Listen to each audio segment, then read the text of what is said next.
couple of minutes to go. Hare Krishna, Hare Krishna, Krishna Krishna, Hare Hare, Hare Rama, Rama Rama, Hare Hare, Hare Krishna, Hare Krishna. Oh, Krishna. What happened? Something happened here. It's okay though. I'm sure you know Anupul Krishna was coming on the 10th, so he'd only be able to come inside on the 24th, around there. So we just need someone basically for that part. Well, yeah, but I feel it's best to have two. That's my opinion. Yeah. Rama Rama, Hare Hare, Hare Krishna, Hare Krishna, Krishna Krishna, Hare Hare, Hare Rama, Rama Rama, Hare Hare, Rama Rama, Hare Hare, Krishna, Hare Krishna.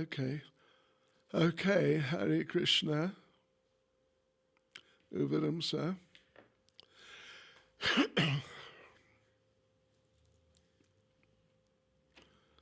Right, thank you.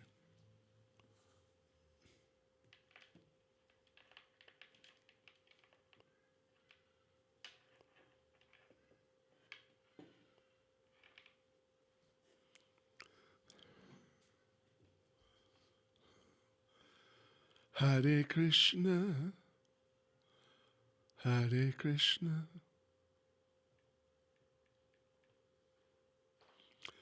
Krishna Krishna, Hare Hare, Hare Rama, Hare Rama, Rama Rama, Hare Hare.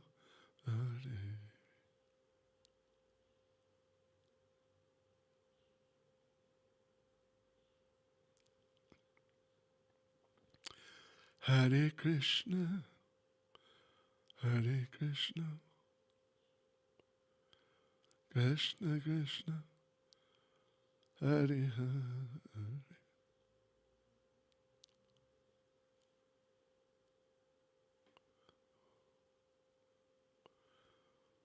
Hare Rama, Hare Rama,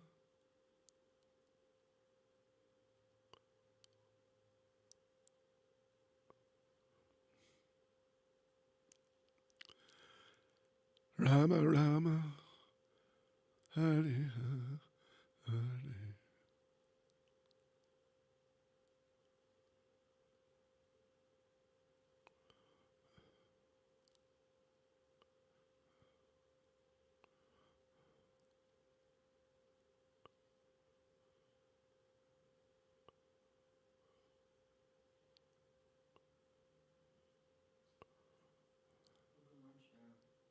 So Raspi Hari Prabhu will come for a month to serve you, and Ra- then he'll drive you to all the programs. Raspi Hari. Yeah. Oh, Yeah. from Durban. Yeah. He's a householder. Yeah. Yeah. And then he said he'd drive you back to Durban. Oh, okay. Until then, December 1st weekend. December something, yeah. I see. But is he going to be able to do the clean or, whatever?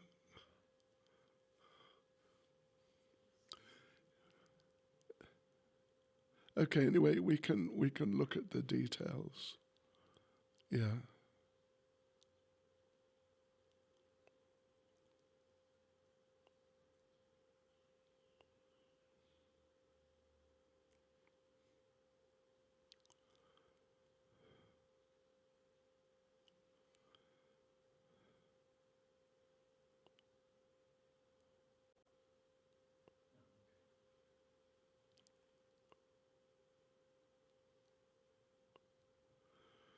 Okay, devotees, right, here we go. Let's see now. What is it? Here we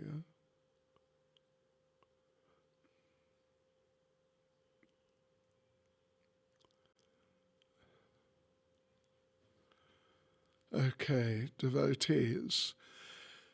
So we are in chapter 14, struggling alone, and Srila Prabhupada has been with Dr. Mishra and is still, I think, still is with Dr. Mishra. And let's just see where we are.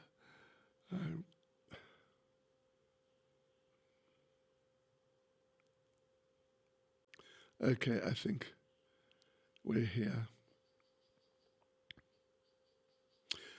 Nama Om Vishnupadaya Krishna Prestaya Bhutale Shrimati Bhaktivedanta Swaminiti Namane Namaste Saraswati Deve Gauravani Pracharne Nirvishesha Shunyavadi Pastyachyadesh Tarne Sri Krishna Chaitanya Pramanityananda Shri Advaita Gadadha Shivasani Gaura Bhaktivinoda Hare Krishna, Krishna Krishna, Hare Hare, Hare Rama, Rama Rama, Hare Hare.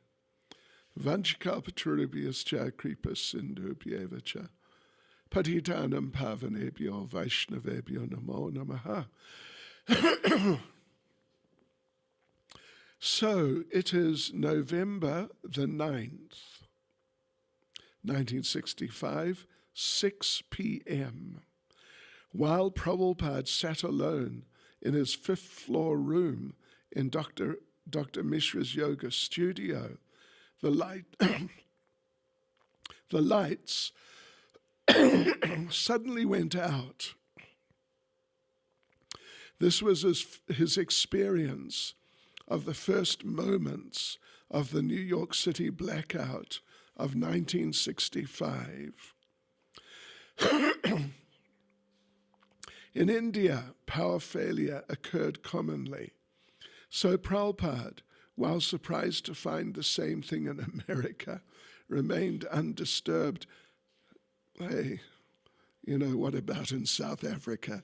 It's crazy. It's just amazing incompetences there.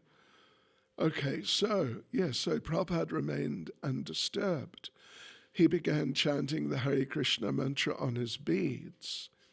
Meanwhile, outside his room, the entire New York metropolitan area had been plunged into darkness. The massive power failure had suddenly left the entire city without electricity, trapping 800,000 people in the subways. The Underground Railway. Yeah, the trains must just stopped in the middle of the tunnels and everything. Wow. Oh, Krishna. So trapping 800,000 people in the subways and affecting more than 30 million people in 9 states and 3 Canadian provinces. 2 hours later, a man from Dr. Mishra's apartment arrived at the door with candles and some fruit. He found Prabhupada in a pleasant mood, sitting there in the darkness chanting Hare Krishna. The man informed him of the serious nature of such a blackout in New York City. Prabhupada thanked him and returned again to his chanting. The blackout lasted until 7 o'clock the next morning. Srila Prabhupada received a reply to his letter of November 8th to Tirtha Maharaj in Calcutta. Prabhupada had explained his hopes and plans for staying in America, but he had stressed that his godbrothers would have to give him their vote of confidence, as well as some tangible support. His godbrothers had not been working cooperatively. We read about that, my gosh.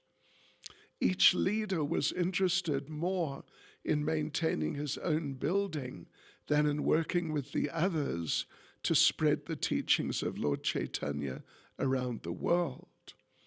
So how would it be possible for them to share Srila Prabhupada's vision of establishing a branch in New York City? They would see it as a separate attempt.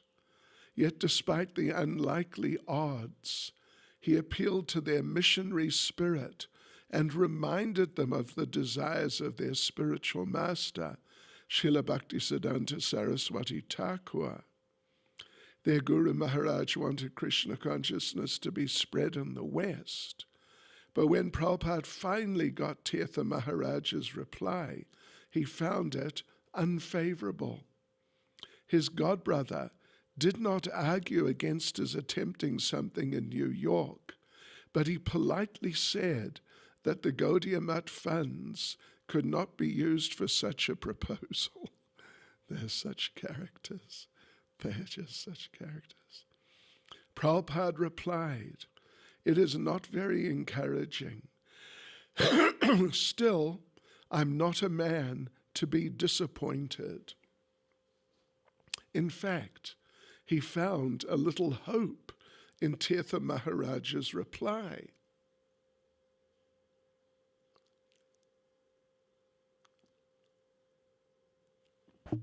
Excuse me. So he described to his godbrother the property he had recently found for sale at 143 West 72nd Street. The building, only 18.5 feet wide, 6 meters, wow. Less than 6 meters, actually, and 100 feet deep, consisted of the first floor store, a basement, and a mezzanine. Prabhupada presented Tirtha Maharaj the price, $100,000 with a $20,000 cash down payment, and remarked that this building was twice the size of their research institute in Calcutta.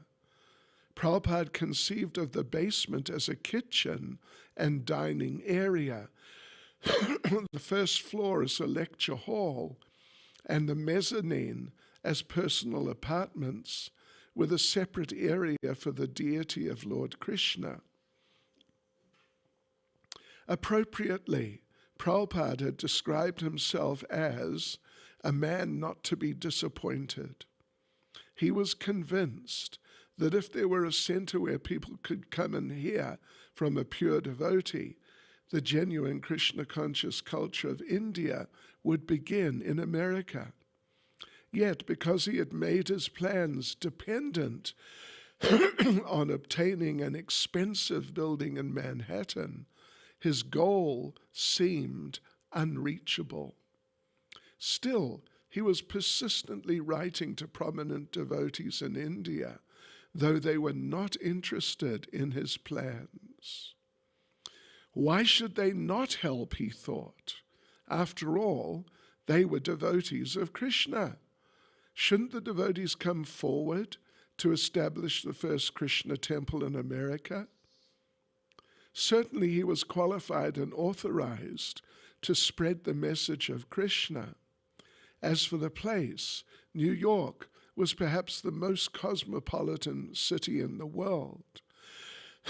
He had found a building, not very expensive, a good location, and there was a great need for a Krishna temple here to offset the propaganda of the Indian Mayavadis.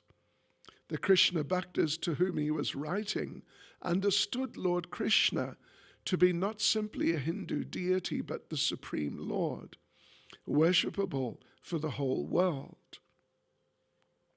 So they should be pleased to see Krishna worshipped in New York. Krishna himself said in the Bhagavad Gita, "Give up all other duties and surrender to me." So if they were Krishna devotees, why would they not help?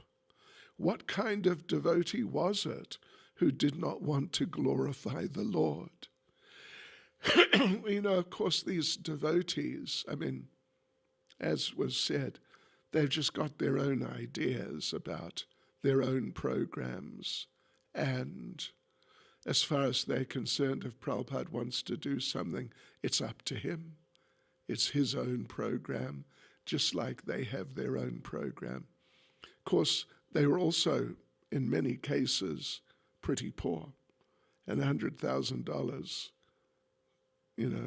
plenty of money at any time, including now.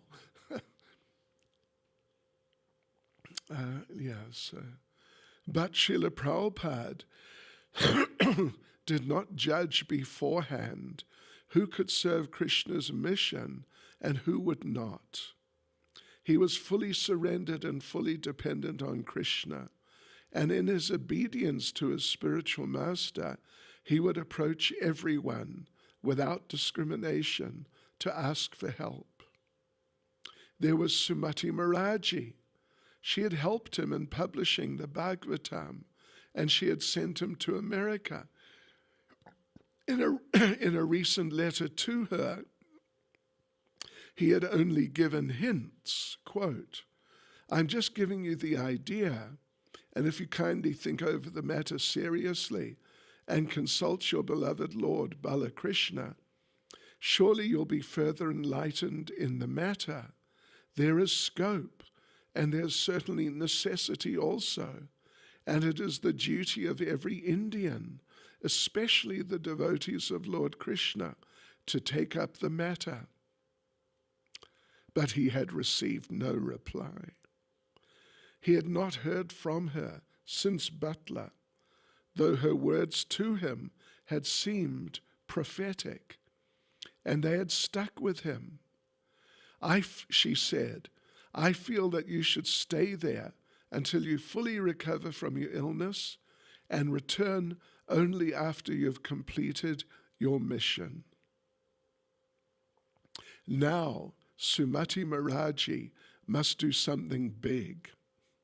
He told her point blank, quote, "I think, therefore, that a temple of Balakrishna in New York may immediately be started for this purpose. And as a devotee of Lord Balakrishna, you should execute this great and noble work. Till now, there is no worshipable temple of the Hindus in New York, although in India there's so many American missionary establishments and churches." Oh yeah.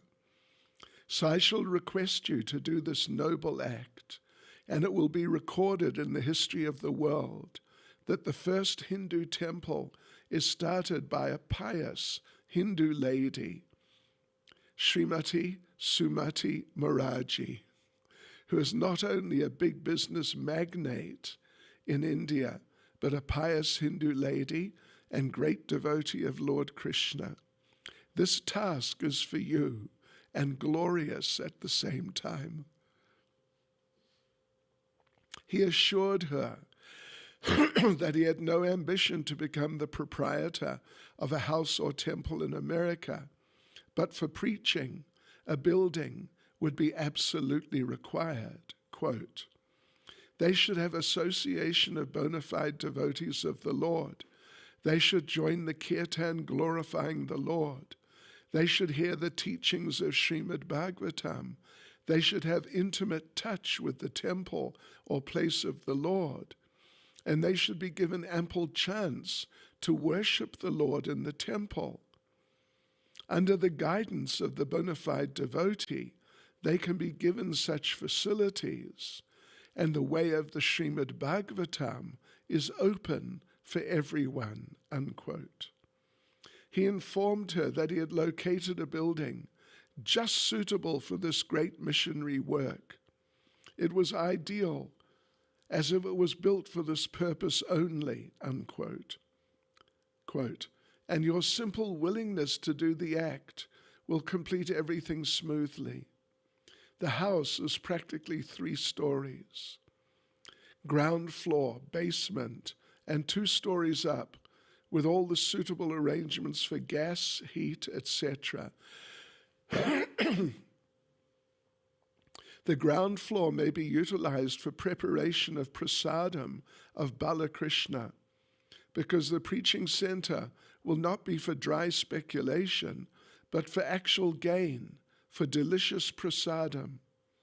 I've already tested how the people here like the vegetable prasadam prepared by me. They will forget meat eating and pay for the expenses. American people are not poor men like the Indians, and if they appreciate a thing, they're prepared to spend any amount on such hobby. They're being exploited simply by jugglery of words and bodily gymnastics, and still they're spending for that. But when they will have the actual commodity and feel pleasure by eating very delicious prasadam of Balakrishna, I'm sure a unique thing will be introduced in America. Wow, Prabhupada, his determination and conviction is just incredible, just totally into it. Now, according to his plans, he had a week left in America. He wrote, "My term to stay in America will be finished by the 17th of November 1965. But I'm believing in your foretelling, quote, you should stay there until you fully recover your health and return after you have completed your mission," unquote. And next is it's an advertisement actually.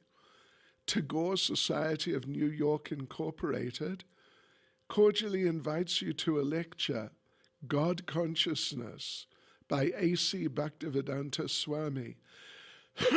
Date, Sunday, November 28th, 1965.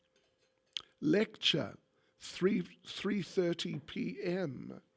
Tea, 4:30 p.m. Place, New India House, 3 East 64th Street. A widely respected scholar and religious leader in India, Swami Bhaktivedanta is briefly visiting New York. He has been engaged in a monumental endeavor of translating the 60-volume Srimad Bhagavatam from Sanskrit into English. November 28th. Dawood Haroon had never met Srila Prabhupada. He was a musician living downtown, and he used to attend the meetings of the Tagore Society up on 64th Street. This is where this program's going to be. Dawood Haroon, quote, I went uptown and walked into the auditorium, and I noticed that the stage was empty and a few people were sitting toward the rear of the auditorium. I walked forward down the center aisle because I usually like to sit up front. Then I saw an old gentleman sitting over to the right, and he sort of drew me over to him. So I went over and sat beside him, and then I noticed that he was saying his beads. Even though he had his beads in a bag, I could hear them, and I could see his body moving. And I felt very comfortable because this was something I was used to. As I was sitting there looking around the auditorium, he just turned around and smiled at me very nicely. He nodded his head, and I nodded my head, and he smiled and turned around. Then he turned back to me again and softly asked me if I was from India. So, We got loading at 6 o'clock. oh, The messages came up now. Stage 2 is starting. oh, really? Yeah. We knew that? No. Oh, it's just, It just came, the notification came. oh, Krishna. Well, you know what I could do? I could go into my room. Yeah, and broadcast on. Yeah. Okay. Okay. Okay, so devotees, it's just a very sudden problem has arisen. Electricity will be cut off in 5-6 minutes or something. So I'm going to move to a place, another room where we have a battery for this purpose. Bear with me for 5 minutes.